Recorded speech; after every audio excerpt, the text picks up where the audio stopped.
Hi, Rachel. So thank you for your thoughtful presentation on moral conflict in transcendent communication. I appreciated how you highlighted that moral conflicts are often deeper than surface level disagreements, and that they're rooted in identity, values, and deeply held beliefs about right and wrong.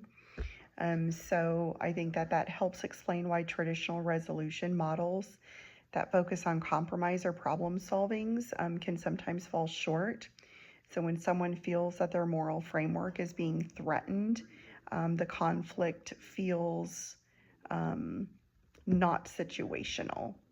Um, to your question about expanding empathy for different moral frameworks, I think that the first step is recognizing that morality is shaped by culture, family systems, some faith traditions, and then some lived experiences. So instead of asking, how can they think that? We might ask, what experiences led them to see this as right or as necessary? So that shift moves us from judgment to curiosity.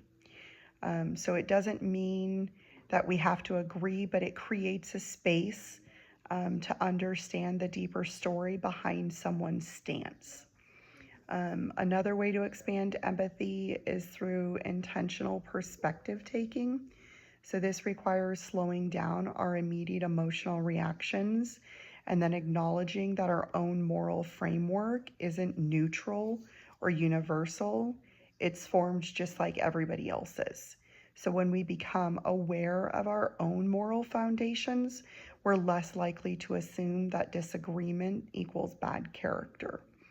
And in my professional work, when navigating complex family and cultural dynamics, I found that listening for values rather than positions is helpful.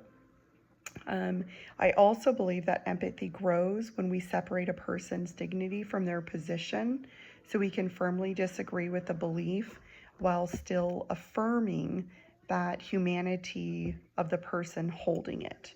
So that distinction lowers defensiveness and it makes transcendent communication possible. So when people feel respected, they're more willing to reflect and engage than entrench. Your presentation, I felt, was a strong reminder that deep conflict requires deeper listening. Expanding empathy isn't about abandoning our own moral convictions, it's about developing the emotional maturity to hold our convictions while making room to understand others. So, thank you for prompting an important conversation, and I hope you have a good rest of your night.